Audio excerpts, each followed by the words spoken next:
Okay अलीमेर road. तुम्ही उद्धव ठाकरे पक्षाचा राजीनामा दिलाय, नेमकं काय कारण? नाही, मी काल पत्रामध्ये तसं लिहिलं आहे आणि माननीय उद्धव साहेबांनी मी पत्र पाठवलेलं आहे की शिवसेना पक्षात मी उद्धव साहेबांवर आणि दानवे साहेबांवरती विश्वास ठेवून मी आलो होतो आणि त्यांनी सुद्धा माझ्यावर विश्वास टाकून मला त्यांनी निवडणुकीत तिकीट दिलं, उभा राहिलो. चांगल्या पद्धतीनं सर्वांनी मेहनत केली, खालचे सर्व पदाधिकाऱ्यांनी, शिवसैनिकांनी, कार्यकर्त्यांनी, माझ्या मित्रांनी, सहकाऱ्यांनी माझ्यासोबत आल्याने आणि मतदारांनी पण भरभरून मतदान आपल्याला दिलं. त्याच्याबद्दल माझी नाराजी नाहीच आहे, काही कारण आहे. आणि पक्षातील ज्येष्ठ जे स्वतःला समजत आहेत किंवा जे वयोवृद्ध नेते आहेत त्यांच्यावर माझी नाराजी, मी सौम्य भाषेमध्ये नाराजी व्यक्त करून मी माझा पदाचा राजीनामा दिला आहे आणि माझे सर्व सहकार्य सहित दिलेलं आहे. एवढंच मी त्याच्यात केलं आणि उद्धव साहेबांचे आणि दानवे साहेबांचे आभार व्यक्त केले. मात्र तुम्ही राजीनामा देण्यामागचं आणि पक्ष सोडण्यामागचं मूळ कारण काय? त्याच्यात सांगितलं ना की बाबा माझी खैरे साहेबावरती नाराजी आहे आणि मी ती नाराजी माझ्या पत्रात उल्लेख केला आणि ती नाराजी काय आहे त्यांना पण माहिती.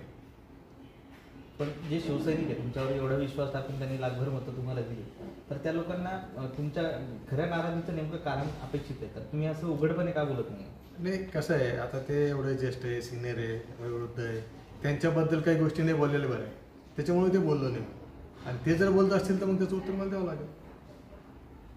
मग ते सांगेल मी काय सांगायचं होतं. आणि मी जर ते सांगितलं तर मला असं वाटतं जे मूळ शिवसैनिक आहे, जे बाळासाहेब शिवसैनिक आहे, कलवट शिवसैनिक आहे, त्यांना जर ते कारण माहीत झालं तर ते मला वाटतं खैरे साहेबांना फिरू देणार नाही. ते म्हणजे हे तिकीट उद्धव साहेबांनी दिलं आणि दानवे साहेबांच्या माध्यमातून मिळालं म्हणून जिल्ह्यातल्या सगळ्या उमेदवाराला त्यांनी डावलण्याचं काम किंवा त्यांना त्रास देण्याचं काम किंवा त्यांना पाडण्याचं काम केलं असं मी म्हणेन. आणि अजून तक ते चालू आहे. टॉर्चर करण्याचं काम कार्यकर्त्याला, आता मी पदाधिकाऱ्याला, कालच्या त्या शोभायात्रेमध्ये एक आमची पश्चिमची बैठक होती, त्या बैठकीमध्ये पार्टीची बैठक होती, त्या बैठकीमध्ये सर्व पदाधिकारी होते. बैठक संपल्यानंतर खैरेसाहेबांनी मी सगळ्याला बघितलं म्हणे आता जे जे आले उद्या त्या शोभायात्रेत सगळे आले पाहिजे. अरे तुम्ही दादागिरी कसं काय करू शकता? शोभायात्रा, उत्सव, रॅली ही जे त्याचा मनाचा प्रश्न असतो ते त्याला गेला नाही गेला त्याचं स्वतःच हे असतं. पण तुम्ही दादागिरी करून नाही म्हणू शकत त्यांना. आणि नंतर मग यांनी बैठक घेतली तर मग ह्या बैठकीला तुम्ही कसे गेले, ह्या बैठकीला धनी आले. कार्यकर्त्याला टॉर्चर करण्याचं काम हे मी नाही सहन करू शकत किंवा मी तसं याच्यात काम केलेलं नाही. म्हणून कार्यकर्त्याला तुम्ही प्रेमानं, गोडीनं त्यांच्याकडून काम करून घ्या. पक्षाच्या बैठकीला नाही त्याचा प्रोटोकॉल आहे, त्याचं जबाबदारी त्याला यावंच लागेल. पण तुम्ही दुसऱ्या कार्यक्रमाला या म्हणलं, माझ्या स्वतःच्या पर्सनल कार्यक्रमाला असेल किंवा अजून आलंच पाहिजे हे काही बंधन नाही टाकू शकत. म्हणून त्या कार्यक्रमाला सुद्धा मी निघेलो. आता त्यांनी एक तुमच्यावर आरोप केला आहे की तुम्ही पक्ष वारंवार भाजपला होते, भाजप सोडला, शिवसेनेला होती, शिवसेना सोडला, फक्त आपल्या मफादासाठी तुम्ही पक्ष बदलताय. बिलकुल नाही. मी अगोदरपासून सांगतो की मी आतापर्यंत भारतीय जनता पार्टी सोडलं नव्हतं. 2024ला मी सोडलं. त्याचं कारण असं होतं की माझी कोणती भाजपवरती नाराजी नाही किंवा कोणत्या नेत्यावरती नाराजी म्हणून मी सोडलं नाही. एकाही शब्द कोणत्या पक्षाबद्दल किंवा नेत्याबद्दल मी बोललो नाही.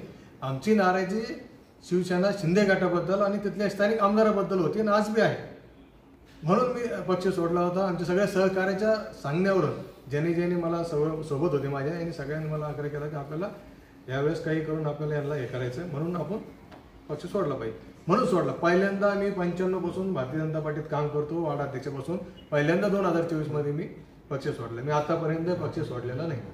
दुसरं असं की तुम्ही म्हणताय की चंद्रकांत खैरेंनी तुमचं काम केलं नाही, मात्र चंद्रकांत खैरे असं म्हणतात की राजू शिंदे जर असं म्हणत असेल की त्यांनी मी त्याच्यासाठी काम केलं नाही तर मी त्याच्या 2 कानाखाली मारेन. असं आहे की ज्येष्ठ नेते त्यांनी इमानदारीने काम केलं असं तर 2 नाही 4 बी कानाखाली खाल्ले असते.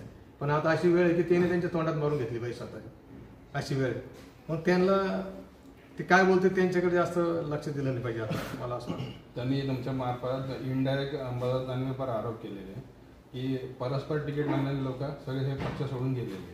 त्यांचा कसं आहे, त्यांची ती खतखत असते की आणि हे जे आम्ही मागच्या महिन्यामध्ये मातोश्रीवर जाऊन उद्धव साहेबांना सांगितलं. जवळपास 100 कार्यकर्ते संभाजीनगरचे तिथे गेले होते. प्रमुख कार्यकर्ते पण त्याच्यामुळे होते की बाबा आम्हाला याच्यामुळं आमचा त्रास होतोय आम्हाला. पण त्या बैठकीमध्ये त्यांना बोललं होतं. आमचं म्हणणं होतं फक्त पदाधिकाऱ्याला बोलावून त्यांचं म्हणणं ऐकून घ्या. साहेबांना सांगितलं होतं कोणालाच तिथे बोलू नका. पण हे दोघं तिथे असल्यामुळे त्यांच्यासमोर कोणाला बोलता नाही आलं. पण आम्ही नंतर साहेबाला वेगळं भेटून त्यांना सांगितलं की साहेब खैरे साहेबबद्दल शहरामध्ये जी काही परिस्थिती आहे तुम्ही एकदा त्यांना बोलून हे करा किंवा त्यांना दुसऱ्या जिल्ह्यात जबाबदारी द्या. परंतु ते तिथे काही तसं झालं नसल्यामुळं आता जे काही मध्यमधले गेले असतील किंवा अजून पूर्वमधले गेले असतील किंवा पश्चिममध्ये जात असतील, तर याचं कारण म्हणजे खैरे साहेब. बरं, दुसरं असं, आता तुम्ही राजीनामा तर दिलाय, मात्र आता तुम्ही कोणत्या पक्षात प्रवेश काय असणार आहे? अजून मी काही ठरवलं नाही. माझे सर्व पदाधिकारी, माझे सर्व सहकारी, ज्यांनी माझ्यासाठी सर्व काही सोडून माझ्यासोबत आले, त्यांच्याशी एकदा चर्चा करेल, त्यांच्याशी एकदा बैठक घेईल, एकदा नाही दोनदा बैठक घेईल आणि मग ठरवू काय करायचं पुढे. महानगरपालिकेच्या निवडणुका तोंडावर आहे, अशा परिस्थितीमध्ये भाजप तुम्हाला गळाला लावून पुन्हा पक्षात घेण्याच्या तयारीत आहे, मात्र दुसरीकडून काही विरोध पण होत आहे असं देखील चर्चा आहे. विरोध आहे टीव्हीवाल्यांनाच आणि मीडियावाल्यांना केला, आमच्यात काही विरोध नाही. त्यांच्याबद्दल मी कुठं काही बोललो नाही किंवा कुठं काही हे केलं नाही. गैरसमज असेल नसेल तर बसून ते निपटत येईल. पण अजून मी काही पक्षाबद्दल किंवा नेत्याबद्दल बोललो नाही. कोणाचं मला विरोध असण्याचं काही कारण पण नाही. ते तुम्ही भाजपमध्ये जाणार? अजून काही तसं ठरलेलं नाही. तेच नाही, म्हणजे मी एक सांगायचं किंवा कोणाबद्दल मी असं काही चुकीचं बोललो नाही किंवा वागलो नाही. आणि तुम्हाला जर असं वाटत असेल किंवा तुम्हीच निर्माण करता की यांचा विरोध आहे त्यांचा विरोध आहे, त्यांचं माझं रोज कार्यक्रमात भेट होती, कार्यक्रमात येतोय बोलतोय आणि इतके वर्ष आम्ही सोबत राहिलो. त्याच्यामुळे त्यांचं आमचं काही वाद व्हायचं कामच नाही. मी त्यांच्याबद्दल कुठं काही बोललो पण नाही. आणि तरी जर तुम्ही म्हणता असाल तर आम्ही बसू, विचारू त्यांना काय त्रास आहे, काय तकलीफ आहे, काय केलं काय नाही. आता खैरे साहेब म्हटले की तुम्ही महापालिकेत असताना उद्धव साहेबांना वाईट शब्दात बोललेले आहात किंवा महापौरांना त्रास दिलेला आहे सगळे शिवसेनेचे. मी कधी उद्धव साहेबबद्दल बोललो नसेल आणि जे काही बोललो असेल ते खैरे साहेबबद्दल बोललो असेल. आणि सगळ्याला माहिती आहे की महानगरपालिकेमध्ये ते खासदार असताना सुद्धा महानगरपालिकेत त्यांचा रोल असायचा. की समांतरचं जे म्हणतात ना 792 कोटी रुपये ती मीच मंजूर केली होती ती योजना. मग ती योजना का बंद पडली? तिचं औरंगाबाद युटिलिटी नंतर समांतर हे का बदलत गेले मालक लोक? कोणाच बदलत गेले? मीटरचं काम कोणाला दिलं होतं? हे जर सांगितलं ना सर्व, तर मला असं वाटतं की ते उलटं त्यांच्यावरच येईल. आता मी त्या पक्षात नाही आहे आणि होतो तरी मी पहिले भाजपमध्ये होतो आणि भाजपची मी बाजू मांडत होतो आणि भाजपमध्ये असताना सुद्धा मी युतीमध्ये असताना सुद्धा मी त्यांना भांडत होतो. तर कारण काय होतं, त्यांचे महापौर ते म्हणले मला शिवसेनेच्या महापौरला भांडले, 2 लेडीज महापौर होत्या, 3 जेंट्स होते, त्यांना सगळ्याला.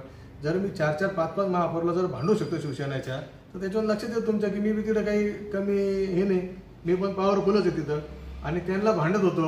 कशासाठी भांडत होतो? युतीत असताना का भांडत होतो की नागरिकाला पाणी मिळालं पाहिजे शहराच्या. हे जे तुमच्या छोट्या मोठ्या ज्या स्वार्थाच्या पायी तुम्ही जे काही योजना होऊ देत नाही ती होऊ दिली पाहिजे. जी योजना आणली होती त्या योजनेमध्ये जे काही मीटर बसणं, नंतर त्याच्याकडून पहिले पाणी न येता मीटर बसणं, ते पैसे घेणं, मीटरची कंपनी कोणाची होती, मीटर कोणाला अलग कोणाला ठेका दिला होता. आणि समांतर रद्द होताना एकमेव नगरसेवक होतो मी, एकमेव नगरसेवक. मी सांगितलं होतं की जायकवाडीपासून तर आपल्या पंप हाऊसपर्यंत जी लाईन टाटाला दिलं होतं समांतराला जो पाठ 150 कोटी आणायचा, तर तो तसंच ठेवा, बाकी रद्द करा. एकही शिवसेनेचा किंवा भाजपचा किंवा काँग्रेसचा किंवा राष्ट्रवादीचा नगरसेवक त्या बोलला नव्हता. त्यावेळेस आयुक्त बकोरिया होते आणि मी त्याच्यात बकोऱ्यावर आरोप सुद्धा लावला होता की बकोऱ्यांनी कुठेतरी समांतरवाल्याची यांनी डील केला आणि रद्द केली, कारण ती योजना त्याला परवडणार नव्हती. लेट झाल्यामुळं त्याचे रेट वाढले होते, म्हणून ते सोडून द्यावा किंवा ही रद्द करावं म्हणून त्याने काही लोकांना काही अधिकार हाताशी धरून काही आर्थिक व्यवहार करून ही रद्द म्हणजे बंद करण्याचा प्रयत्न केला होता. तर मी त्यांना सांगितलं होतं की जायकवाडीपासून आज बी आपल्या शहराला पाणी येत नाही, त्याचं कारण एकमेव आहे की जायकवाडीपासून आपल्या पंप हाऊसपर्यंत आपल्या फरोळ्यापर्यंत पाणी आलं नाही, म्हणून आपल्याला हा वेळ होतो किंवा लेट होतं. जर ती लाईन त्यावेळेस तशी ठेवली असती, मी एकमेव नगरसेवक होतो की ते ठेवा म्हणून सांगत होतो की तेवढं काम किर्लोस्करला दिलं होतं आणि स्टँडर्ड रिपोर्टेड कंपनी होती, चांगलं काम करणार होती.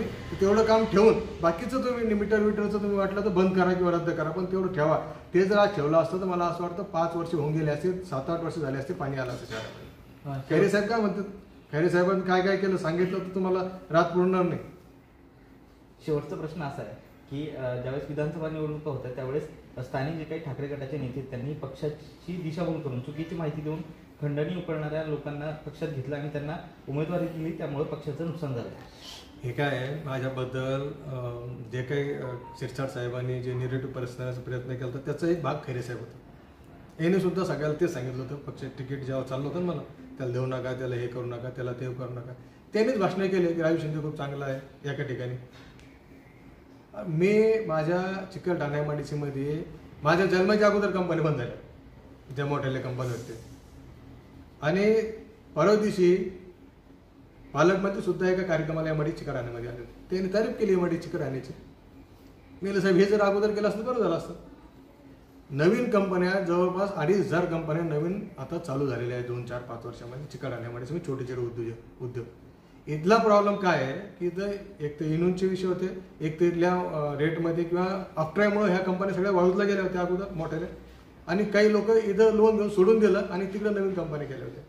आणि ज्या कंपनी इथं चालू आहे एकाही कंपनीवाल्यांनी माझ्या वेळेस जेव्हा त्यांनी निगेटिव्ह प्राईस करण्याचा प्रयत्न केला तर स्वतःहून उद्योजकांनी इथल्या स्वतःहून बाईट दिलेले आहे की राजू शिंदेमुळे आम्ही सुरक्षित आहे, राजू शिंदेमुळे. एकही तुम्ही बाकीचं बघा, माझ्या MIDC मध्ये सर्व सिमेंटचे रस्ते, याच्यामध्ये अतुल साहेबाचा सुद्धा मोठा सहभाग आहे, म्हसेचा सुद्धा मोठा सहभाग आहे. मी सगळ्याच्या पाठीमागे लागलो. मी ज्यावेळेस चेअरमॅन होतो त्यावेळेस मी 40 कोटीचे कामं केले होते, खैरे साहेबांनी विरोध केला होता.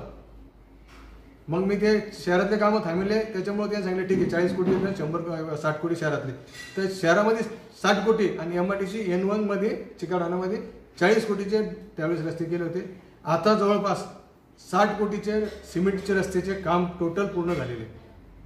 त्याच्यामध्ये अतुल साहेब असतील, मसे असेल आणि माझा असेल, सगळ्यांना आम्ही प्रयत्न केले. त्याच्यामुळे ते सिमेंटचे रस्ते ह्या MIDC झाले. सर्व ठिकाणी लाईटचे नवीन काम लाईट चालू झाले.